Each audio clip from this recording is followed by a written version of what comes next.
News 24 Bihar Jharkhand देख रहे हैं आप। मैं हूं आपके साथ सबा शाहिद शेख। बिहार में पेपर लीक का मामला थमने का नाम नहीं ले रहा है। आए दिन कुछ ना कुछ ऐसी खबरें सामने आती हैं कि बिहार में पेपर लीक हो गया, जिसकी वजह से परीक्षा को भी रद्द करनी पड़ती है। दरअसल एक बार फिर से बिहार से ये खबर आई है कि बिहार में सीएचओ एग्जाम का पेपर लीक हो गया है, जिस वजह से परीक्षा को रद्द करनी पड़ी। तो आखिर इन सब के बीच सवाल ये उठता है कि बार-बार बिहार में पेपर लीक क्यों हो जाता है? आखिर बार-बार बिहार में छात्रों के भविष्य के साथ खिलवाड़ क्यों होता है? तो चलिए इन्हीं तमाम बातों पर आज विस्तार से चर्चा करेंगे। चर्चा के लिए हमारे साथ तमाम गेस्ट जुड़ रहे हैं। हमारे साथ जुड़ रहे हैं हमारे एसोसिएट एडिटर अमिताभ ओझा जी, सुमित शशांक जी प्रवक्ता बीजेपी, अरुण यादव जी प्रवक्ता आरजेडी, सौरभ कुमार जी छात्र नेता, दिलीप कुमार जी छात्र नेता, राजू सिंह जी साइबर एक्सपर्ट। आप सभी का बहुत बहुत स्वागत है। सबसे पहला सवाल सुमित जी से लेना चाहूंगी। जी सुमित जी, आखिर बार बार बिहार में पेपर लीक क्यों हो जाता है? क्या ऐसे सरकार की नाकामी मानी जाए?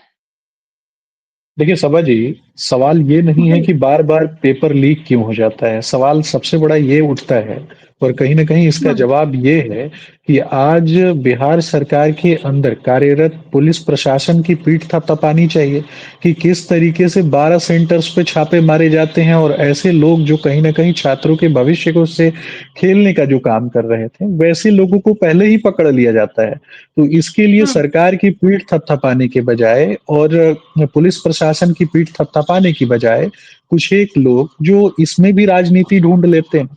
वो दिन लोगों लोगों को याद नहीं है क्या, जिस दिन जब कोई बच्चा परीक्षा देता था और उसके माता पिता कहाँ खड़े होते थे, तो परीक्षा सेंटर के बाहर खड़े होकर के, खिड़की के बाहर खड़े होकर के चीट और पुर्जे जो हैं उसको फेंके जाते थे। और यहाँ तक कि राजद के नेता मुखिया लालू जी का बयान है कि उनका बस चले तो वो बच्चों को उनकी कक्षा में वो किताबें भी प्रदान कर दे ताकि बच्चे जो हैं खुद से लिख लें। तो किस प्रकार की मानसिकता है, डिपेंड करता है लोगों की मानसिकता पे। हम किस प्रकार की मानसिकता अपने समाज में परोसना चाहते हैं, किस प्रकार की मानसिकता के साथ बिहार के युवाओं का विकास करना चाहते हैं और किस प्रकार की मानसिकता लोगों के मन में डालना चाहते हैं। आज जब कभी भी आपने देखा होगा कि जब कभी भी जी। ऐसे लोग जब पकड़े जाते हैं तो उनके तार किससे जुड़ते हुए दिखाई देते हैं। 4 अभी तक 12 लोग पकड़े गए हैं। लगभग 12 लोगों की जानकारी मुझे है और थोड़ी देर पहले तक जो जानकारी मुझे प्राप्त थी उसमें 4 लोग पकड़े गए थे। इसमें से ज्यादातर आप देखेंगे कि आने वाले समय में स्पष्ट रूप से आपको पता चलेगा कि जो भी लोग पकड़े जाते हैं उनके तार कहीं न कहीं कैसे नेताओं के साथ जुड़े होते हैं, तो राजद से जुड़े हुए नेताओं के साथ जुड़े होते हैं। कांग्रेस से जुड़े हुए नेताओं के साथ जुड़े हुए होते हैं। तो ये भी तो देखने वाली बात होती है ना। लेकिन राजद के प्रवक्ता, उनकी कहीं न कहीं मुझे लगता है कि मजबूरी है, राजद के नेताओं की भी मजबूरी है कि वो अपने शीर्ष नेता के विषय में ये बातें जो है नहीं बताएँगे। लेकिन जिस चलिए। प्रकार की मानसिकता इन लोगों ने पूरे समाज में परोसने की कोशिश की, इसका दुष्परिणाम निकल कर के आता है। हमने काफ़ी हद तक चीज़ों को रोका है और आज आप देखेंगे कि बिहार में 12 लाख नौकरी देने की बात हो या फिर बिहार के युवाओं के भविष्य की बात हो, बिहार में महिलाओं के ठीक है भविष्य सुमित की जी। बात हो, तो इन ठीक सभी है के सुमित लिए जी, आज फिर आपका रुख मुख्यमंत्री नीतीश करेंगे। कुमार जी चिंतित हैं ठीक है और सुमित जी। इसके लिए कार्य भी किया जा रहा है। ठीक है सुमित जी, फिर आपका रुख करेंगे। सीधा रुख करना चाहूंगी अरुण यादव जी का। अरुण जी, जी, आखिर सभा। बिहार में हो क्या रहा है? बार बार पेपर लीक हो जा रहा है। देखिए सभा जी, बिहार में वही हो रहा है जी। जो बिहार वासी और बिहार के नौजवानों ने कल्पना नहीं किया था, सपनों में भी नहीं देखा था, और सरकार वही कर रही है जिससे के कारण शिक्षा परीक्षा व्यवस्था पूरे देश में बिहार का हंसी का पात्र बने। ये कहने की जरूरत नहीं है। अभी भारतीय जनता पार्टी के प्रवक्ताओं को सुन रहे थे, पूरा दर्शक भी सुन रहे थे। ये अपने ही जुबानी अपना पोल खोल रहे थे और कहां-कहां से तार जुड़ता है शिक्षा माफियाओं का, पेपर लीक करने वालों का। ये जग जाहिर है, पब्लिक डोमेन में है, ये कहने की जरूरत नहीं है। लेकिन इनको तो मजबूरी है भारतीय जनता पार्टी के पक्ष में बोलना, इसीलिए अनर्गल प्रलाप करके निकल जाना है। खैर मैं वहां नहीं जाना चाहूंगा, जहां पर बड़ी लंबी कथा है। अब बिहार के लोग क्या, बिहार का कंकर पत्थर भी अवगत हो चुका है नीतीश सरकार से। भारतीय जनता पार्टी की जो गठबंधन की यहाँ सरकार है, नीतीश जी उसके अगुवाई कर रहे हैं, कहने की जरूरत नहीं है। और कह सकते हैं स्पष्ट, ऐसा एक भी परीक्षा है ही नहीं जिसका पेपर लीक नहीं हो, उस परीक्षा में धांधली नहीं हो। अभी जिस सवाल पर हम बैठे हैं हाल में, और इसके लिए तो पिछले दिनों आपने देखा बिहार सरकार ने कानून भी बनाई, उसके बावजूद भी पेपर लीक करने वाले जो शिक्षा माफिया हैं उसको कहां से ताकत मिलती है ये समझना पड़ेगा। कानून बनाने के बावजूद भी धड़ल्ले पेपर लीक हो रहे हैं। अब देखिए अखबार में ही मैं पढ़ रहा था, और 4500 का ये बहाली था सीएचओ का, और जिसमें स्पष्ट है, और अभी बोल रहे थे पुलिस का पीठ थपथपानी चाहिए। अरे भैया, इसमें तो ऑडियो वायरल हो गया, ऑडियो वायरल के बाद सारा पोल खुल गया। अगर ऑडियो वायरल नहीं होता तो ये भी आराम से परीक्षा हो जाता और धांधली आराम से हो जाता, पर्चा लीक हुआ था आराम से, जो है जो फर्जीवाड़ा होना था हो जाता। 4500 में 2000 जो बहाली फर्जी बहारे तरीके से करनी थी सत्ता संरक्षित शिक्षा माफियाओं के द्वारा, और 100 करोड़ रुपया कमाने का लक्ष्य इन लोगों का निर्धारित था। ये तो भाई वायरल हो गया ऑडियो वीडियो, जिसके कारण सरकार के पेट पर लात मारा गया। भाजपा और जदयू की जो शासन है, सत्ता है, और सारा का सारा कनेक्शन भारतीय जनता पार्टी और जदयू के नेता से जुड़ा होता है, शिक्षा माफियाओं का, और खास करके नालंदा का, जहां से हमारे माननीय मुख्यमंत्री आते हैं, उनका गृह जिला है। ये कहना मतलब कहने की जरूरत नहीं होगा। इससे पहले भी आपने देखा होगा शिक्षा, ये जो शिक्षकों की नियुक्ति में जो पेपर लीक हुई थी, पुलिस बहाली में पेपर लीक हुई थी, मेडिकल एग्जाम में पेपर लीक हुआ, देश और दुनिया ने देखा। 5 राज्य भाजपा शासित प्रदेशों में पर्चे लीक हुए, और संजीव मुखिया आज तक नहीं पकड़ाया है। और संजीव मुखिया पर जो ये जो शिक्षा माफिया हैं, पेपर लीक करने वाले गिरोह हैं, किनका उस पर आशीर्वाद है कहने की जरूरत नहीं। वो एनडीए के नेता हैं, उनकी पत्नी एलजेपी से पिछले बिहार विधानसभा का चुनाव भी लड़ी है, नालंदा जिले अंतर्गत विधानसभा से सभा जी। और आपने देखा पिछले दिनों ही डिप्टी सीएम जो भारतीय जनता पार्टी के हैं, उनके साथ किस तरीके से शिक्षा माफियाओं का पिक्चर वायरल हुआ, सारा चीज हुआ। जदयू नेत्री के बेटा पकड़ाए, उसमें नाम आया, तो ये कहने की जरूरत नहीं है। लेकिन दुर्भाग्यपूर्ण है किस तरीके से भारतीय जनता पार्टी और एनडीए की सरकार जो यहाँ है, नीतीश सरकार, युवाओं के भविष्य के साथ खिलवाड़ कर रही है। किस तरीके से, एक तो नौकरी नहीं दे रही है सरकार, और नौकरी दे भी रही है, जो वैकेंसियां निकलती भी है उसमें फर्जीवाड़े का गुंजाइश सेट कर दिया। चलिए ठीक है, फिर आपका रुख करेंगे, और भी लोग हमारे साथ हैं, उनसे भी पहले एक सवाल ले लेते हैं। सीधा रुख करना चाहूंगी साइबर एक्सपर्ट राजन सिंह जी का। राजन जी, पक्ष हो या विपक्ष, दोनों एक दूसरे पर आरोप लगाएंगे, लेकिन क्या लगता है बिहार को कभी छुटकारा मिलेगा पेपर लीक से?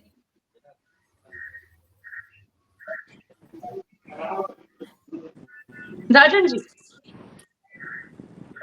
जो हम लोगों ने देखा है यहाँ पे मतलब किसी गवर्नमेंट को दोष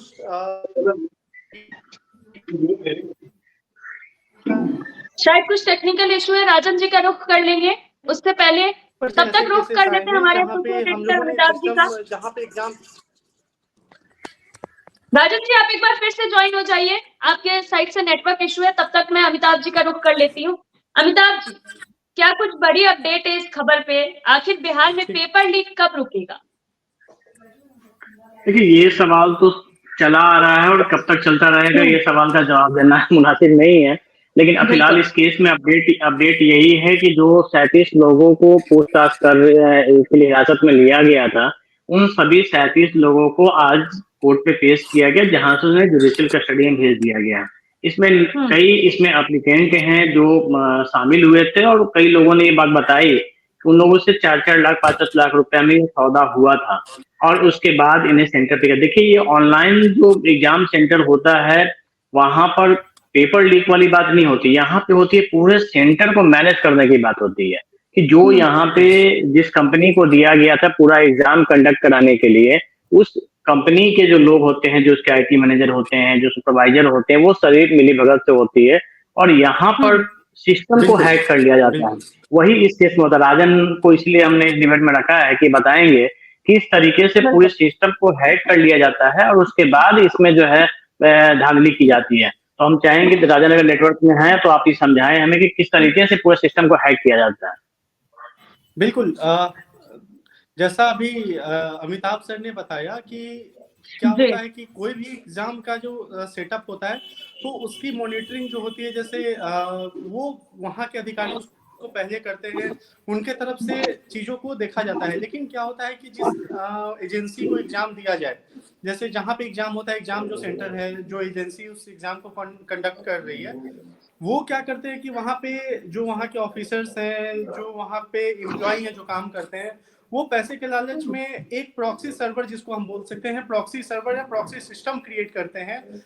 वहाँ पे एनीडेस्क हो गया या और बहुत सारी चीजें, सॉफ्टवेयर्स हो गई, जिसके थ्रू वो सिस्टम को जो रिमोट एक्सेस है, वो दूसरा जो सॉल्वर जहाँ पे बैठा हुआ है रिमोट लोकेशन पे, जैसे मान लीजिए वो नोएडा में, वो देश में कहीं भी बैठा रह सकता है, तो वहाँ बैठा हुआ है, उसको अपने सिस्टम को एक्सेस दे देता है और वहां से उसका सारा आंसर ले लेता है।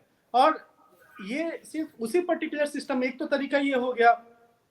फिर क्या होता है कि वो अगर वो पूरा सेंटर मैनेज है तो उनके सारे सिस्टम को कहीं ना कहीं कनेक्ट कर लेगा, जहां अगर ये तो हम फाइंड कर लिए कि हाँ यहाँ पे ऐसा हो रहा है, लेकिन अगर हम उसको नहीं पकड़ पाए तो क्या है कि पूरा का पूरा एनी डेस्क के थ्रू, जैसे पहले होता था कि जैसे एग्जाम होता था पेपर वगैरह का, तो पेपर का एक स्लिप जो पर्ची होती थी, जो पहले से बच्चे वो आंसर वो फाड़ के लेके जाते थे, उसका एक हाईटेक तरीका है कि एनी डेस्क और टीम व्यूअर के थ्रू सिस्टम को सॉल्वर को दे देना और वो वहां पे क्वेश्चन देखेंगे और उसको एक्सेस करेंगे। और ये एकदम 100% श्योर है कि बिना अंदर के लोगों के यहाँ पे ये एक्सेस नहीं है। आपको याद होगा, इसीलिए जो भी एग्जाम सेंटर्स वगैरह हैं वहाँ पे जैमर वगैरह लगे रहते हैं। दूसरा तरीका क्या होता है कि वहाँ पे आपको जो आपका सिस्टम होता है उसका स्क्रीनशॉट लेके, जो क्वेश्चन का जो स्क्रीनशॉट लेके वो फिर सामने वाले को शेयर किया जाता है, क्योंकि अगर लीक हुआ, वायरल हो गया तो फिर एग्जाम रद्द वगैरह जो किया जाता है। तो वहां पे क्या होता है कि मल्टीपल डिवाइसेस जो होते हैं, देखिए दो तरीके के डिवाइसेस होते हैं, एक ऑथेंटिक डिवाइस होता है, एक प्रॉक्सी डिवाइस होता है। ऑथेंटिक डिवाइस जिसपे वो क्लेम करते हैं कि नहीं ये मेरा डिवाइस ओके है, इस पे किसी तरीके का कोई सॉफ्टवेयर इंस्टॉल नहीं है। बेसिकली इसी के लिए चेक किया जाता है, जो भी एग्जाम वाला जो साइट होता है उसको इस तरीके से प्रिपेयर किया जाता है, उसमें कोई भी एनी डेस्क, टीम व्यूअर या फिर कोई भी मोबाइल से सिस्टम को शेयर करने वाला, स्क्रीन शेयर करने वाला कोई भी सॉफ्टवेयर उसमें अलाउड नहीं होता है। उसमें सिर्फ आपको एग्जाम का लिंक खुलेगा और जब क्लिक कीजिए अपना एग्जाम दीजिए, बस उसका लिमिटेशन इतना होता है। लेकिन है तो वो सिस्टम, तो जो अंदर के लोग होते हैं जो ऑलरेडी उसको मैनेज कर चुके होते हैं, उसमें वो already team viewer, any desk और बहुत सारी सॉफ्टवेयर को सिंपल एकदम, अगर हम सिंपल समझे तो ये है कि वो उसके स्क्रीन को एक्सेस करके और अपने साइड से क्वेश्चन को सॉल्व करते हैं। ये एकदम है कि बिना उनके परमिशन के, बिना उनके चाहे या फिर कोई भी वहाँ के जो एम्प्लॉय हैं, ये हो ही नहीं सकता है। ये देखिए आर्थिक अपराध इकाई के पहले ये पूरा मामला गया था पटना के एसएसपी के पास और उन्होंने इसकी जब जांच कराई और जब इसमें टेक्निकल चीजें आने लगी तो इसके बाद इस मामले की जांच के लिए साइबर एक्सपर्ट को लगाया गया, आर्थिक अपराध इकाई की टीम को लगाई गई थी। और जो 12 सेंटरों पे छापेमारी हुई है उसमें सभी सेंटरों पर जो एक चीज देखने को मिला था, जो प्रॉक्सी आईडी की बात कर रहे हैं वो वहां पे, सॉफ्टवेयर की बात कर रहे हैं वो वहां पे मिला, कई स्क्रीनशॉट्स मिले थे, लैपटॉप मिले, मोबाइल फोन मिले और उसके बाद ये चीजें एस्टेब्लिश हुई कि नहीं इस तरीके से पूरा रैकेट चल रहा था। और जो कैंडिडेट थे उन्हें किस तरीके से मैनेज किया जा रहा था, जैसा एसएसपी ने बताया है कि रियल टाइम को सॉफ्टवेयर होता है, उस सॉफ्टवेयर के माध्यम से इन लोगों को परीक्षा दिलाई जा रही थी। तो ये तो पूरा नेटवर्क सामने है, लेकिन इसमें जिस गैंग का नाम आया है पहली बार उस तरीके उस गैंग का नाम पहली बार आया है, क्योंकि इससे पहले जो बिहार में परीक्षा पेपर लीक जो काम होता उसमें उस गैंग का नाम नहीं आया था पहली बार इस गैंग का, हालांकि सरगना अभी तक फरार है, लेकिन उससे कई रिश्तेदारों को पुलिस ने लिया। और खुद सबसे इसमें जो गड़बड़ी वाली बात है वो कि कई ऐसे सेंटर थे जो पहले से ब्लैक लिस्टेड थे, उन्हें भी ऑनलाइन एग्जाम कंडक्ट कराने के लिए चुना गया था। ये एक बड़ा है। और देखिए, ये ऑनलाइन एग्जाम सेंटर इतने अंदर में होते हैं कि वहां सीधे तौर पे पहुंचना भी बहुत आसान नहीं होता है। जैसे कि जो एक पटना सिटी इलाके में जो दीदारगंज के पास जो इसका जो सेंटर बनाया गया था वो काफी अंदर में था। जो बताया जा रहा है कि सरगना जो इसके हैं उसके एक रिश्तेदार का नाम पे बना हुआ था, वहां वो सेंटर दिया गया था। तो ये तो गड़बड़ियां हैं। ये सिर्फ सेंटर सुप्रिंटेंडेंट की बात नहीं करें, पूरी जो परीक्षा कंडक्ट कराने वाली एजेंसी है, जिस एजेंसी को दिया गया था, उनकी मिली भगत से ये पूरा काम हो रहा है। और सबसे बड़ी बात है कि अरुण यादव भी बोल रहे थे, बाकी लोग, जो कानून बनाया गया है कहीं ना कहीं उसका खौफ लोगों में नहीं है। यही वजह है कि अभी भी जो एग्जाम हो रहे हैं तो धांधलियां नहीं रुक रही हैं, उसमें गड़बड़ियां नहीं रुक रही हैं। और जिस वजह से वो बार बार इसमें ज्यादा पैसे के लालच में वो काम कर रहे हैं, और वो खामियाजा जो आम जो स्टूडेंट्स हैं उन्हें भुगतना पड़ रहा है। आप देखिए, 2 दिन का एग्जाम था, इतने बच्चे उसमें शामिल होने थे, सभी एग्जाम कैंसिल हो गए। एक तो परीक्षा बीत गई, लेकिन दूसरा जो एग्जाम होना था 2 तारीख का, वो भी कैंसिल हो गया है। तो सौरभ भी हैं हमारे साथ। राजन जी, कुछ कर राजन। जी राजन जी बोलिए, फिर सीधा रुख करेंगे सौरभ जी का। हाँ जी, देखिए क्या होता है ना, यहाँ पे 2 चीजें होती हैं। एक जो सॉफ्टवेयर जो प्लेटफॉर्म होता है, वो प्लेटफॉर्म होता है जो जिससे एग्जाम लिया जाता है। जैसे जो सॉफ्टवेयर है, जो एक प्लेटफॉर्म जिसपे एग्जाम कंडक्ट कराया जा रहा है, जो एजेंसी है जैसे TCS साइन हो गई, ये बेसिकली एग्जाम कंडक्ट कराती है। तो TCS साइन वगैरह की जो सॉफ्टवेयर होते हैं ना, वो एकदम उसको बहुत सारे लेवल पे चेक्स किए जाते हैं। तो सॉफ्टवेयर में इशू नहीं होता है। इशू क्या होता है ना, मैं इसको इसीलिए स्पेशली इस चीज को बता रहा हूँ। इशू क्या होता है कि जो सेंटर्स होते हैं, अगर सॉफ्टवेयर में इशू होता तो वो कहीं से भी एक्सेस हो जाता। अगर जो सेंटर्स होते हैं जो मैनेज हो जाते हैं, वहां पे जो उनके सिस्टम्स होते हैं ना, वो मैनेज होते हैं, वो पर्टिकुलर सिस्टम। ये संभव है कि पूरा का पूरा सेंटर भी मैनेज हो सकता है। ये संभव है कि अगर सेंटर नहीं मैनेज हुआ है तो वहाँ पे कुछ कैंडिडेट हैं, उनके सिस्टम्स को, मतलब ये पार्शियल और फुल, ये दोनों तरीके से हो सकता है। चलिए ठीक है राजन जी, फिर आपका रुख करूंगी, सीधा रुख करना चाहूंगी सौरभ जी का। सौरभ जी, क्या लगता है, यानी कि अब अगर बिहार में परीक्षा हो तो ये मान लिया जाए कि पेपर लीक पक्का है? सभा जी, बहुत बहुत धन्यवाद आपको। थोड़ा लेट से हम जुड़े, क्योंकि गर्दनी बाग पटना में एक धरना स्थल है, वहां पर एक ऑलरेडी जो है NCL और EWS का विवाद है, बिहार कांस्टेबल भर्ती का, और लगातार 7 दिनों से प्रोटेस्ट चल रहा है। तो उसी में मैं भी शामिल था। तो सभा जी, अभी जो जिस विषय पर चर्चा आप कर रहे हैं, ये ऑनलाइन क्या हो गया, किन किन सेंटरों को मैनेज किया गया, तो आज तो पहली बार तो नहीं है कि बिहार में पेपर लीक हुआ है, और न ही आखिरी है। कई परीक्षाओं के पेपर लीक यहाँ पर हुए हैं। और जो एंटी पेपर लीक कानून बना है, केंद्र सरकार भी बनाई है, राज्य सरकार भी बनाई है, और कई एजेंसी इस पर काम भी कर रही है बेहतर। हम लोग ये नहीं सुनना चाहते हैं। ये कोई बड़ी बात नहीं है कि पेपर लीक हो गया तो लोग की गिरफ्तारी हो गई, इस पर कार्रवाई करेंगे। तो पार्टी के प्रवक्ता लोग से पूछिए ना कि क्या किन किन लोगों पर कार्रवाई करते हैं आप। कई चीज तो आपके समक्ष है। चंगू मंगू पर कार्रवाई करते हैं। 100 करोड़ रुपए का जो आप ठेका उठा के लिए हैं, 100 करोड़ का ही पता चलता है, कहीं पता चलता है 500 करोड़। तो किन किन लोगों के पास जाता है? एक से एक किंग पिन बैठे हैं बिहार में, एक से एक कोचिंग माफिया, शिक्षा माफिया बैठे हैं। तो ठेके पर तो सारी बहाली चल रही है। कहने की क्या जरूरत है कि इसमें किस तरह की ऑनलाइन हो या ऑफलाइन हो, सारी परीक्षाओं में धांधली सेटिंग चलता है। और आज पहली बात नहीं है कि बिहार राज्य स्वास्थ्य समिति वैकेंसी जैसे ही आती है, चाहे किसी भी पद की वैकेंसी हो, ग्रुप बी हो, सी हो, डी हो, सब पदों पर बेचने खेलने का, सेटिंग गेटिंग के तहत नौकरी पाने दिलवाने का ये पूरा जिम्मा कई लोग उठा के रखे हैं। तो कार्रवाई करने की जरूरत है, इस पर चर्चाएं जरूरत है कि कौन कौन लोगों पर आप कार्रवाई क्यों नहीं कार्रवाई कर रहे हैं। शिक्षक बहाली पर कार्रवाई कीजिए। TRE-2 का पेपर लीक था, TRE-3 का पेपर लीक था, उस पर तो कार्रवाई नहीं हुई। अभी तक मुख्य सरगना पर को आप गिरफ्त में नहीं ले पाए हैं। इसके पहले BPSC का पेपर लीक हुआ, 67 पेपर लीक हुआ, कहाँ कार्रवाई होती है? कार्रवाई तो कुछ नहीं हो रही है। सभा जी, कई चीजें हैं जिसको लेकर कार्रवाई होने की जरूरत है। अगर आप कार्रवाई नहीं करेंगे, क्योंकि बड़ा मामला नहीं है, 4500 सीट में मुझे लगता है कि ओवरऑल सीट को बेचने की तैयारी थी पूरी तरीके से। और पार्टी के कोई भी प्रवक्ता हो, चाहे BJP हो, चाहे RJD हो, चाहे JDU हो, सबके प्रवक्ता महोदय अपने पार्टी का भले ही वो पक्ष रख दे कि नहीं हम कार्रवाई करेंगे। कार्रवाई किन किन लोगों पर आप करते हैं? अब बताएं, आप नाम बताएं, हम आपको बताते हैं आप किन किन लोगों पर कार्रवाई नहीं कर पा रहे हैं। खैर आपका कार्रवाई नहीं करना है, लेकिन अब जानता है लोगों को पता है, युवाओं को पता है, जो बेरोजगार लोग हैं उनको पता है कि बिहार में अगर वैकेंसी निकलेगी तो पैसा देंगे तो नौकरी होगी, नहीं तो नहीं। इस प्रकार से चीजें चलती है और कई चीजें हैं। अब तो नाकामी, अब तो परीक्षा सेटिंग यहाँ सेंटर मैनेज है, लोग मैनेज हो गए हैं, एजेंसी मैनेज है, उसका चेयरमैन तक मैनेज हो रहा है। तो कई कई कई चीजें हैं। अब किसको कहा जाए कि कौन मैनेज नहीं हो सकता है? जब मैनेज ही करना है तो आप मैनेज कर लीजिए। लेकिन जो बेरोजगार है, जो युवा, किसान और नौजवान के साथ हम रहते हैं सवाजी, अभी हम प्रोटेस्ट में वहां पर 10,000 से ज्यादा लोग बैठे हुए हैं और उनकी समस्याओं का समाधान नहीं हो पा रहा है और लगातार 7 दिनों से धरना स्थल पर बैठे हैं।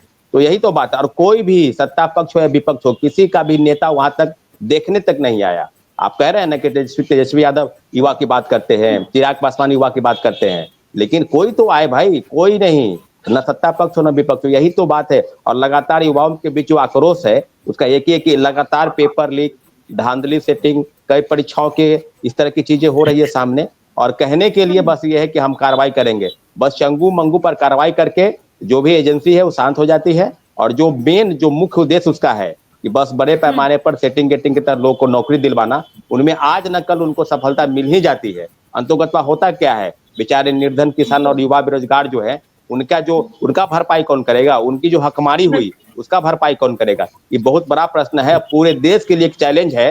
परीक्षाओं के पेपर लीक आखिर क्यों कब तक रुकेंगे और कब तक ये चलता रहेगा? पेपर लीक तो एंटी पेपर लीक कानून बना दिया गया, लेकिन जमीनी हकीकत क्या है इससे सरकार को पता नहीं वाकिफ है या नहीं है, लेकिन वाकिफ होना पड़ेगा और ठोस निर्णय लेने की जरूरत है। तभी इस तरह की चीजें बिहार में या दूसरे प्रदेश में भी रुकेगी। सवाजी चलिए ठीक है सौरभ जी, फिर आपका रुख करूंगी, सीधा रुख करती हूँ बीजेपी प्रवक्ता सुमित शशांक जी का।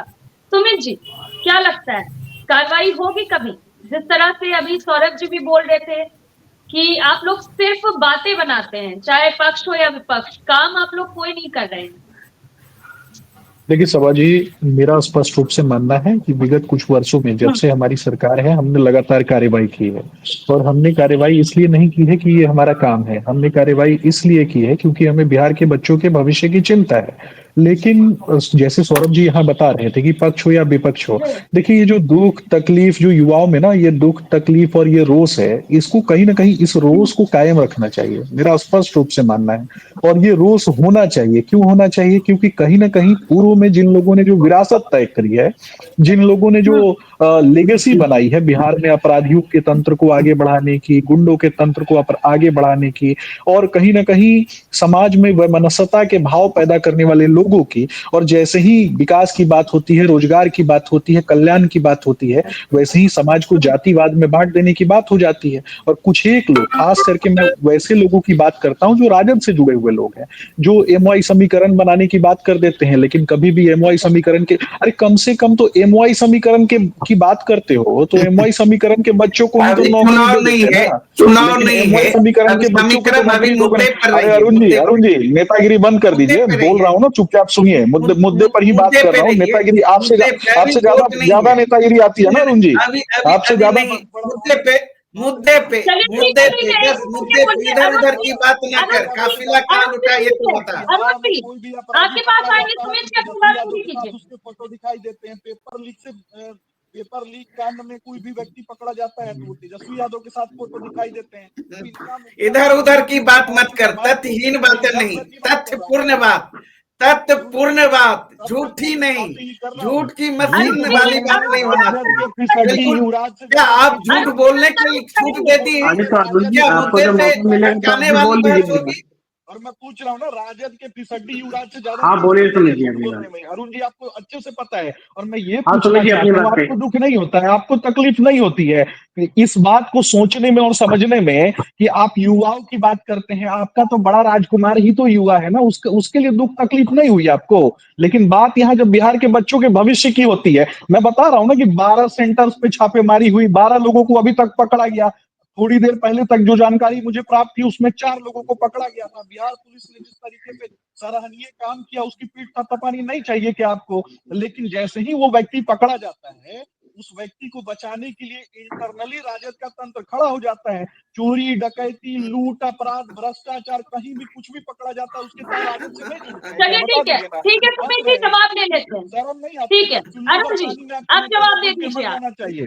अगर थोड़ी भी शर्म होती ना तो चुल्लू हंसने भर पानी में जाके हंसने डूब मरते। दीजिए सवाजी, हंसी आती है। अरे केंद्र में 10 हंसी साल तो से इसकी हंसी तो सरकार पूरा है। देश हंसता है, पूरा देश हंसता है मतलब ऐसे लोगों पे। आप बोल लीजिए ठीक है पहले, तो तभी मुझे मैं अरुण जी को बोलूंगा। बोलने दीजिए। अरुण जी, सवाजी हंसी तो 10 जी। साल से आपके युवराज पे, आपके बड़े वाले युवराज पे अब ज्यादा हंसी आती है अब मुझे। बोल लीजिए। मैं अब नहीं बोलूंगा क्योंकि अमिताभ जी भी बोले हैं, बोलने दीजिए। नहीं आप नहीं भी नहीं, बोलिए। अब आप नहीं, अब आप अरुण जी आप बोलिए। नहीं सुमित जी अब बोलने दीजिए उनको, अरुण जी को। अरुण जी अमित जी बोलिए। हंसी देखिए अमिताभ हंसी जी, आ रही। एक लाइन अमिताभ जी मैं बोलूंगा। जैसे ही लाल कपड़ा देख के जैसे सांड भड़कता है ना, वैसे गुंडों की बात होती है, अपराधियों की बात होती है, चोरों की बात होती है, पेपर लीक कांड वालों की बात होती है, तो राजद के प्रवक्ता भड़क जाते हैं। जैसे लगता है कि लाल कपड़ा देख के सांड की बात नहीं हो रही है, तेजस्वी यादव की बात हो रही है। ठीक है ठीक है ठीक है, आपके आरोपों का अरुण जी जवाब देंगे। मैं ठीक है 1 मिनट और इसको मेरे तरफ से 1 मिनट और दे दीजिए। और कुछ बोलना हो तब बोल ले, तब मैं बोलूंगा। थोड़ा सा नहीं, आप इमेज बोलिए। भी होगा, फिर सुनेंगे। आपके थोड़ा ये सा नेता जो इमेज है ना, जरूर होगा। आपके फिसड्डी कुमार जो है ना, आपके फिसड्डी कुमार को चीट नहीं पहुंचाया गया था क्या? ये बताइएगा। सुमित जी अब बोलने दीजिए। अब आपने अपनी बात बोल ली है। भारी मूर्खों की जो जमात होती है ना अमिताभ जी, देखिए मूर्खों की जमात के पास जब कुछ होता नहीं है तो ऐसे ही शोर मचाते हैं, हल्ला करते हैं। नहीं, आप देखिए कौन सौरभ मूर्ख जी है का कौन दुख नहीं। नहीं दिखाई दे रहा है इनको। कंस्ट्रक्टिव बात ठीक है, सौरभ जी कर रहे हैं तो वो दिखाई नहीं दे रहा है इनको। आपने जो सवाल उठाया, आप जवाब देने दीजिए, उन्हीं को जवाब देने दीजिए। उनको मौका मिलना चाहिए ना। अमिताभ जी हम जानते हैं नहीं, इनमें थोड़ा और ताकत हंस लीजिए ना नहीं अरुण होगी। जी, थोड़ा और हंस लीजिए ना, इनमें थोड़ा ताकत और नहीं हंस होगी। लीजिए ना। मैं बिहार का जानता हूँ भविष्य जो है, पहले बिहार के बच्चों का भविष्य तो आपके लिए हंसी का ही पात्र है ना। बेवजह समय बर्बाद करने से कोई बिहार मतलब नहीं, बोलने मैं का मौका जानता दीजिए। हूँ, मैं इनके कैरेक्टर को जानता हूँ। भाजपाइयों को आप लोग भी जानते हैं, ये चुप नहीं रहेंगे। इनको म्यूट करना होगा। युवराज का भी कैरेक्टर सौरभ जी अब सुन सुमित जी लीजिए। प्लीज, सुमित जी बोलने दीजिए उनको। सुमित जी फिर आपके आप कर लेंगे, बोलने दीजिए उनको। बोलिए अरुण जी। अमिताभ जी, सवा जी, इसको तो आप ही जी कंट्रोल कर सकते हैं, चंदा देकर धंधा देने वाली पार्टी के लोगों को। मैं तो कंट्रोल नहीं कर सकता हूँ। हाँ ठीक है, मैं बता। अब इनको सुन लीजिए अमिताभ जी, या तो म्यूट कराइए, या तो भ्रष्टाचार पे बहस करा लीजिए, घोटाले पे बहस करा लीजिए। मैं हर चीज पर जवाब देने के लिए तैयार हूँ। बोलिए।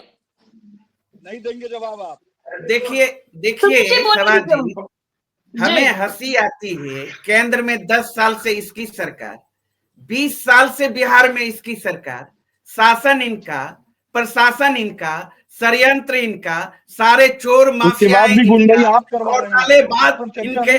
कैसी हिजरी सरकार है, उसके बाद भी मेरी चलती है। निश्चित रूप से हिजरों की फौज सरकार में बैठी हुई है। ऐसी सरकार पर शर्म आती है। दोनों जगह इसकी सरकार, उसके बाद मेरी चलती है। मैं लूटता हूं, मैं डकैती करता हूं। इसका मतलब अरुण जी, सरकार किस तरह का इतने है? बढ़िया से आप अपने नेता का नाम लीजिएगा। ये सब शब्द जो आप अपने नेता के लिए प्रयोग कर रहे हैं, लालू जी के लिए और अपने करिएगा, नेताओं मैं के लिए सवाल का प्रयोग कर जवाब रहे देना हैं, चाहता हूँ। आपको शर्म नहीं आती है क्या? करिएगा बेशर्मों को। बात यहाँ पे छात्रों के भविष्य की है, लेकिन आप लोग अपना ही राग अलापने में लगे हैं। अब चलिए करिए ना, क्यों ऐसे लोगों को? सभा जी, समय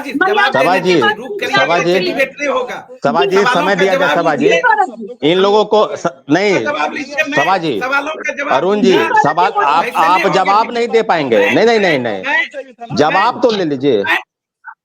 वही बात है, हम पार्टी के प्रवक्ता नहीं है, भाजपा के जो बोले छात्र के प्रतिनिधि, बस उसी का जवाब दे दीजिए। सुमित जी और सौरभ जी, थोड़ा सा पहले अरुण जी को जवाब देने दीजिए। अरुण जी, इस मुद्दे पर जो जवाब है आप दीजिए। देखिए, जिस तरह से भाजपा प्रवक्ताओं को आपने बिना रोके टोके सुना, और इसे म्यूट करना भी पड़े तो करके 2 मिनट मेरा सुन लीजिए। थोड़ी सी गरिमा रखिए, जैसे हमें चुप कर रहे थे ये लोग। अमिताभ जी, मैं चैनल के माध्यम से दर्शक को बताना चाहता हूँ। ये बताइए। लोग बार बार जब मुद्दे की बात आती है तो इधर उधर की बात करने लगते हैं। 20 साल से बिहार में नीतीश कुमार के नेतृत्व में सरकार चल रही है। 18 साल से लमसम भारतीय जनता पार्टी और नीतीश जी के, और ऐसा एक भी परीक्षा नहीं जिसका पेपर लीक नहीं, जिस परीक्षा में गड़बड़ झाला नहीं।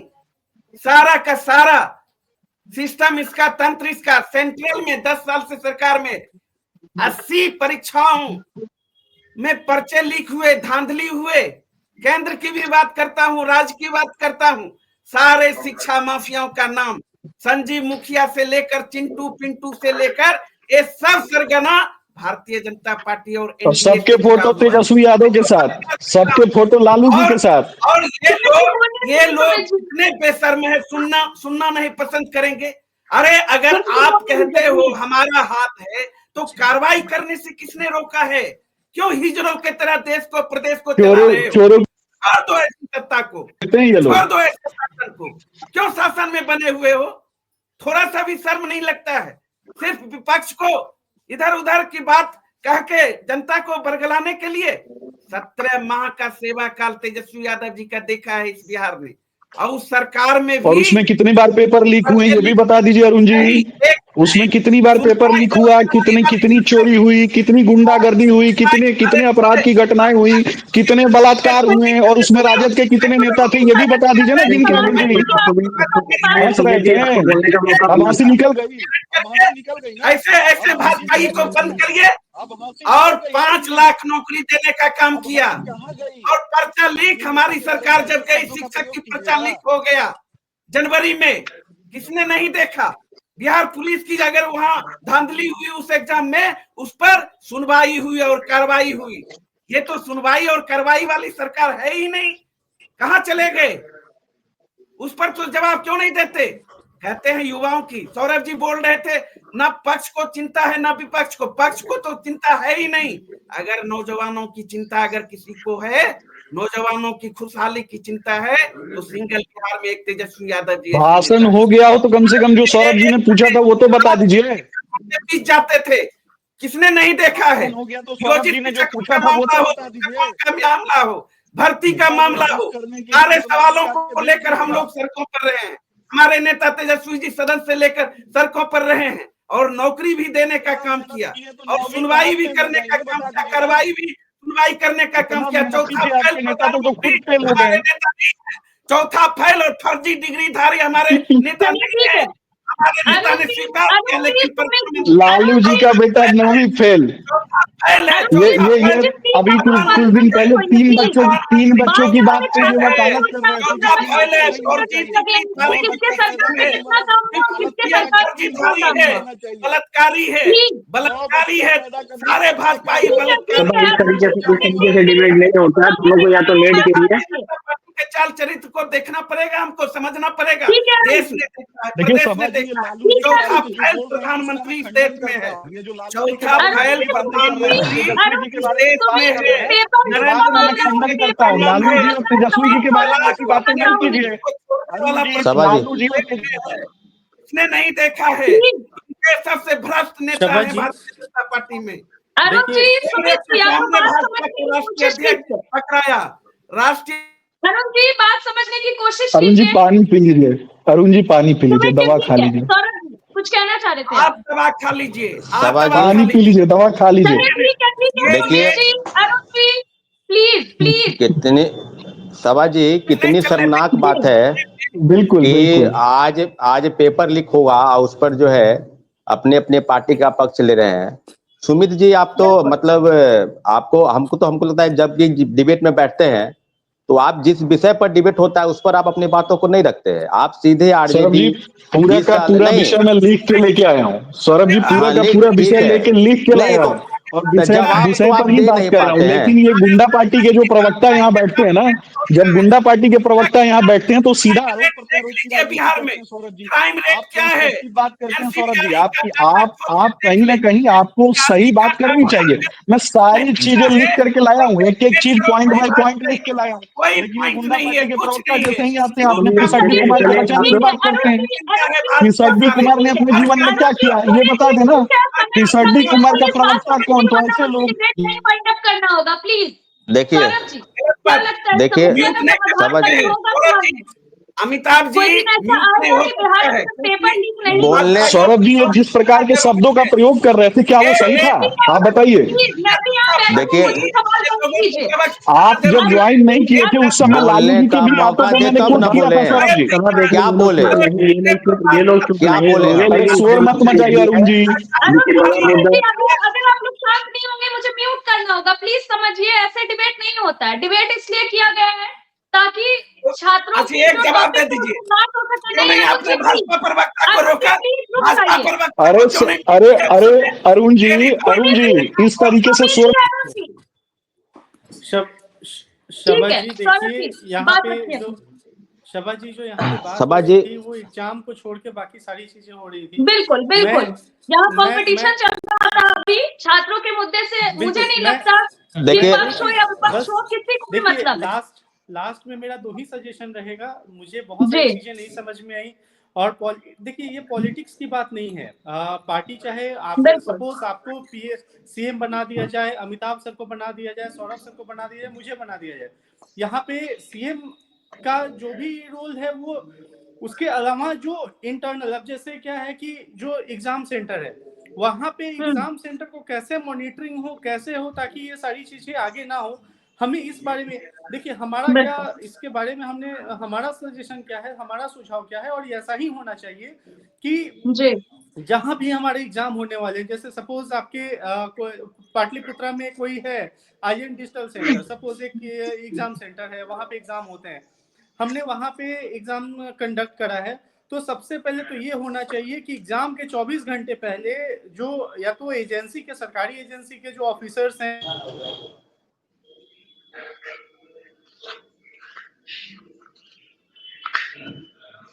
जी राजन जी, राजन जी आवाज आ रही है आपको? शबा जी, कुछ टेक्निकल इश्यू है, तब तक सौरभ जी का रुख कर लेते हैं। जी सौरभ जी।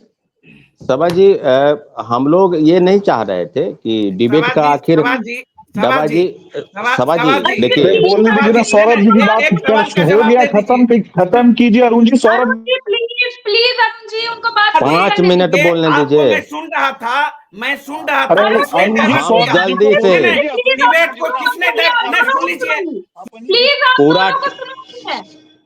शबा सुमित जी, ट्रैफिक पूरा जाम था, मैं पैदल आया हूँ ताकि इस डिबेट में छात्रों और युवाओं की बात देखिए, कुल मिलाकर बात यह है कि अरुण जी क्या बोल रहे हैं या आप सुमित जी क्या बोल रहे हैं, इस बात से युवा वाकिफ है, युवाओं को पता है कि लोग क्या बोलेंगे। एक 20 साल पहले का इतिहास बताएंगे, कोई 50 साल पहले का चांद और तारा का कहानी बताएंगे, कोई बेचारा चोर तो पता नहीं क्या। शबा जी, काफी अमिताभ भैया भी लगभग जिस प्रकार से चीजों को देखते हैं और समझते हैं, और हम लोगों को भी पता है कि क्या बिहार में जो वैकेंसी आती है, वो वैकेंसी का जो मेरिट वाले छात्र है उनका प्रतिशत कितना रहता है। आकलन इस बात पर अगर करेंगे तो मुझे लगता है कि 10% से 15% उन लोगों को ही नौकरी मिल रही है। बाद बाकी नौकरी जो है वो पैसे के दम पर, चाहे उसमें कौन कौन लोग शामिल है ये तो जांच एजेंसी पता करे। आप बताइए ना भाई, पेपर लीक में हो रहा है तो अब कभी सेंटर मैनेज हो जा रहा है, कभी चेयरमैन ही बिक गया, तो कभी सदस्य क्वेश्चन पेपर लीक कर दिया, तो कभी उस पर हुआ। कार्रवाई नहीं होती है। कार्रवाई आखिर कार्रवाई की जरूरत है ना, कार्रवाई ऐसी होनी चाहिए ताकि आगे से नहीं तो परीक्षाएं का ये तो एक तो चल रहा है, खेल चल रहा है कि पेपर होना है, परीक्षा होना है, तो कितना पैसा का उगाही करना है। कुल मिलाकर मोटा मोटी जो खेल है इस प्रदेश में नहीं पूरे देश में, वो छात्रों युवाओं की हकमारी और किसान और निर्धन और गरीब बच्चे जो सरकारी नौकरी चाहते हैं, अपने मेरिट के दम पर नौकरी पाना चाहते हैं, उनके लिए ना कहीं कठिन समय है और कठिन समय गुजर रहा है। पता नहीं सरकार कब नींद से जागेगी, अब जो मुख्यमंत्री जी हैं, आप कहेंगे कि मुख्यमंत्री जी को पता ही नहीं है कि 7 दिन से लगभग 10,000 से 15,000 छात्र जो है धरना स्थल पर बैठे हैं, और किस बात को लेकर बैठे हैं पता ही नहीं चल रहा है। तो आखिर कैसे, आखिर अब बात तो करेंगे ना कि क्या बात है, किस बात को लेकर आप लोग बैठे हैं। तो बात ये, किसी को कोई मतलब नहीं है, बस एक दूसरे पर आरोप प्रत्यारोप का दौर है, वो चला लगाना है और किसी प्रकार से चुनाव जीतना है। और युवाओं की हकमारी पहले भी होती आई है और आगे भी होगी। इस बात पर चिंता पहले गहनता से विषय पर बातचीत तो हो। इन लोग खुद पता नहीं सरकार के सब सिस्टम, अब बताइए 20 साल से उनकी सरकार है, 15 साल से उनकी सरकार है गठबंधन में जेडीयू और बीजेपी की, और कह रहे हैं कि आरजेडी वाले करवा रहे हैं। तो कार्रवाई आप करें ना भाई, आरजेडी वाले पर कौन कौन लोग हैं आप ही करके कर देखिए। तो बात है कि इन लोगों को पता नहीं है, इन लोगों को बस यही है कि क्या होगा, बस जवाब दे देना है। 20 साल से तो सही बात है, अरुण जी सही कह रहे थे, 10 साल से तो आपकी सरकार है केंद्र में, तीसरी बार आप गद्दी पर बैठे हैं। कौन ऐसा राज्य है जहां पेपर लीक नहीं हुआ है? कोई बाकी है क्या कोई राज्य? हर एक राज्य, उत्तराखंड में पेपर लीक हुआ, झारखंड में पेपर लीक हुआ, उत्तर प्रदेश के कई परीक्षाओं के पेपर लीक हुए हैं, बिहार का कोई परीक्षा बाकी नहीं। जहां 17 साल से तो मुख्यमंत्री नीतीश कुमार जी है, इधर 2 साल 1.5 साल छोड़ दिया जाए तो बाद बाकी तो सब चीज आप ही की सरकार है। क्या कार्रवाई कब तक आप करेंगे? कब तक पेपर लीक होता आया है? इस बात पर चिंता कीजिए और गहनता से। और जो जिस विषय को सवाल जी आपके चैनल के माध्यम से उठाया जाता है, हम लोग लगातार शुक्रिया आपको अदा करते हैं कि लगातार छात्र आपको देखते और समझते हैं कि आपका चैनल लगातार युवाओं और नौकरी के नाम पर जो भी धांधली सेटिंग और परीक्षा और पेपर लीक होता है, इस पर आपका चैनल लगातार उठाया है। तो इस बात पर अरुण जी भी काफी जवाब, देखिए पार्टी का पक्ष रखना एक बात है, लेकिन अब चीजों को समझना होगा कि आखिर हम सरकार में आएंगे तो कैसे चीजें सुधरेगी, कैसे जो है छात्रों के हक में फैसला होगा, इस बात पर भी तो चर्चाएं होनी चाहिए। ठीक है, आप करते हैं नहीं करते हैं, तो ये जमीन पर तो दिखाई तो नहीं दे रहा है कि आप करते हैं। कहाँ करते हैं? 7 दिन से तो लोग बैठे हुए हैं धरना स्थल पर, अभी तक तो कोई लोग नहीं आए हैं मिलने, और लगातार 1-2 लोग नहीं बैठे, 10,000 से 15,000 लोग बैठे हैं वहां पर। तो सभा जी कई विषय हैं, लेकिन इस विषय पर, जिस पेपर लीक पर आपने डिबेट किया है आज, इस बात में माफियाओं को कब कार्रवाई करेगी सरकार, इस पर हम लोगों का ध्यान है। और कार्रवाई चंगू मंगू पर करके और एजेंसी शांत बैठ जाती है, कुछ नहीं होता है, तो ये बात तो आज नहीं कई वर्षों से हम देख रहे हैं कि बिहार में यही होता आया है। आगे कब रुकेगा पेपर लीक, कब धांधली सेटिंग, कब शिक्षा माफिया, कोचिंग माफिया पर कार्रवाई होगी, ये तो हम लोग देख ही रहे हैं कि कब तक कार्रवाई होगी। मुझे नहीं लगता है कि जब सरकार जब तय कर लेगी कार्रवाई करना है, तो कोई भी हो, किंगपिन हो या किंगपिन का मुखिया कौन है, इस पर कार्रवाई करने की जरूरत है, तभी पेपर लीक रुकेगा। नहीं तो नहीं पहली है नहीं आखिरी होगी, लगातार पेपर लीक होता आया और लगातार पेपर लीक होगा। बिल्कुल सौरभ जी, और हम इस मुद्दे को बराबर उठाते रहेंगे जी। सीधा रुख करना चाहती हूँ राजन जी का, उसके बाद रुख करूंगी अरुण जी का। जी राजन। शबा जी देखिए, किस पे कार्रवाई करनी है जो, वो तो देखिए कंप्लीटली ऑब्वियस एडमिनिस्ट्रेशन का और ये सरकार का ये है। लेकिन क्या है ना कि जो भी एग्जाम्स होते हैं ना वो पूरे पैन इंडिया में होते हैं, मतलब अगर ऑनलाइन एग्जाम की बात करें तो पैन इंडिया में होते हैं। तो ऐसा हम लोग को क्या लगता है, मुझे पर्सनली क्या लगता है कि जो थर्ड पार्टी वेंडर्स हैं जो कि एग्जाम कंडक्ट कराते हैं, जैसे वो क्या बोलते हैं, जो सॉफ्टवेयर्स वगैरह जो यूज किए जाते हैं जिस प्लेटफॉर्म पे एग्जाम होता है, हर टाइम पहला तो ये है कि हर टाइम जब भी एग्जाम हो हर टाइम उसको चेक किया जाए, उसको जो स्टैंडर्ड है, ताकि क्या उसमें कोई लूपहोल तो नहीं है, पहला।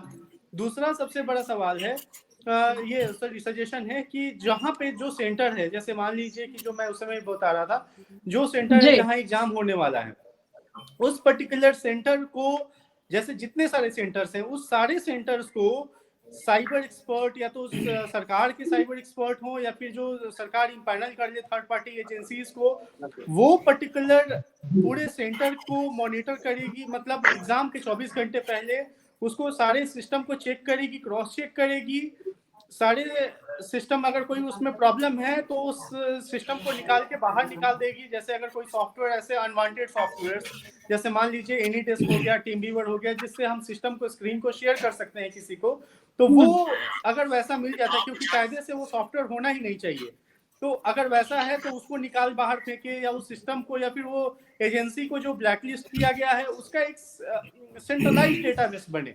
जैसे मान लीजिए सपोज किसी एबीसी के नाम से कोई एक एजेंसी है, उसको देखा गया कि वो पेपर लीक कराती है, तो हमने उसको ब्लैकलिस्ट कर दिया। अब देखिए यहाँ पे सीन दो चीज है, या तो स्टेट लेवल के एग्जाम और सेंट्रल लेवल के एग्जाम। तो हमें एक ऐसा सेंटर कॉमन डेटाबेस बनाना पड़ेगा जो कि पैन इंडिया में शेयर हो। जैसे मान लीजिए कि अगर स्टेट, जैसे देखिए अब समझिएगा, बिहार पुलिस का एग्जाम होगा वो बिहार पुलिस का बीपीएसएससी लेती है, अगर वो हेल्थ का एग्जाम होगा वो हेल्थ डिपार्टमेंट है। कहने का मतलब अगर जो भी डिपार्टमेंट एग्जाम लेती है तो उनको उनके साथ वो डेटा शेयर किया जाए कि भाई हम जो एग्जाम करने वाले हैं उसमें कौन कौन से हमारे ब्लैकलिस्टेड एजेंसी हैं और कौन से हमारे ब्लैकलिस्टेड एजेंसी नहीं है, और उसके ओनर कौन है। सो दैट एक बार क्या होता है कि सपोज मान लीजिए कि मैंने एबीसी करके एक कंपनी बनाई और उसका ओनर मैं हूँ, कल के डेट में क्या हुआ, उसको ब्लैकलिस्ट कर दिया, मैं फिर डीईएफ करके एक नया एजेंसी बना लिया, उसका ओनर हूँ, तो एबीसी तो ब्लैकलिस्टेड है, ओनर नहीं है। तो एक तो वहां पे है कि उसके ओनर कौन है, सबसे बड़ी बात है। दूसरा सबसे बड़ा चीज है कि जो मैं उस समय बोल रहा था, ये सबसे ज्यादा जरूरी है कि जहां भी हमारे एग्जाम्स हो रहे हैं उसको एक्सपर्ट की निगरानी में सारे सिस्टम को चेक करने के बाद से, जैसे ईवीएम और वोटिंग के टाइम में हमारा वो लॉक हो जाता है, वो सिस्टम लॉक हो जाएगा, वो पूरा का पूरा सेंटर ही लॉक हो जाएगा, और वो तभी ओपन होगा जबकि कोई मतलब गजेटेड ऑफिसर या फिर जो भी रिस्पॉन्सिबल है उस एग्जाम के लिए, अदर देन वो सिस्टम जो एजेंसी है जो एग्जाम ले रही है, सेंटर है, उसके लोग नहीं। तो वो लोग वहां आए, उसको अपनी निगरानी में खुलवाएं एंड देन फिर वहां पे एंट्री हो। तो आप देखिए नहीं राजन, ऐसा है कि ये प्रोटोकॉल तो बना ही हुआ है लेकिन उसका पालन नहीं हो पाता है। जो आप बता रहे हैं कि जो जिन सेंटरों को पहले से ब्लैकलिस्टेड किया गया है, फिर भी उन्हीं सेंटरों को अगर बनाया गया है तो कहीं ना कहीं ये लैप्सेस है। ये लैप्सेस दिक्कत क्या है ना कि उसका डेटाबेस सेंटर नहीं है। जैसे मान लीजिए कि सपोज मैं आपसे जुड़ा हुआ हूँ, आपके पास मेरा नंबर है लेकिन शबा जी के पास मेरा नंबर नहीं है, तो ये दोनों चीज हो गया। अगर सेंट्रल एक लाइब्रेरी रहे, जैसे एक डेटाबेस रहे कि अच्छा मुझे इसका नंबर चाहिए, वहां पे सर्च करा, उसका पूरा डिटेल निकल गया, जो आप भी एक्सेस कर सकते हैं और शबा जी भी वहां राजन जी कर सकते हैं। तो ठीक है, लास्ट में हम लोग अरुण जी से पॉइंट लेके फिर वाइंड अप करें। बिल्कुल अरुण जी। राजन जी अच्छी बातें बता रहे थे, लेकिन राजन जी को यह भी जानकारी रखनी चाहिए, कुछ भी आप कर लीजिए, जब शासन ही इस खेल में रहेगी तो आप क्या करिएगा। सबसे बड़ा सवाल यहाँ है, कुछ भी आप कर लीजिए, डेटा कर लीजिए, ये कर लीजिए, वो कर लीजिए, जब सरकार की मानसा होगी कि हमें गड़बड़ झाला करना है तो क्या करिएगा। सरकार का जब मानसा है कि युवाओं के भविष्य के साथ हमें खिलवाड़ करना है तो फिर आप क्या करेंगे।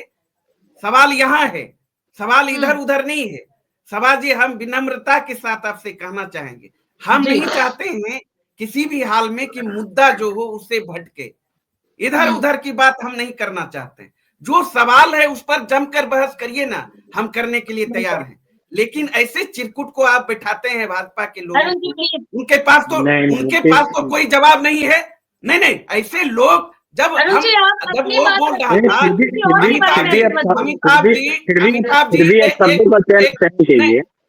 अमिताभ जी शब्दों का चयन मेरे लिए है, मेरे नेता के लिए, वो बैठे थे अनर्गल प्रलाप करे, जब वो बोल रहा था तो मैं नहीं बोल रहा था, हम कहाँ बोल रहे थे।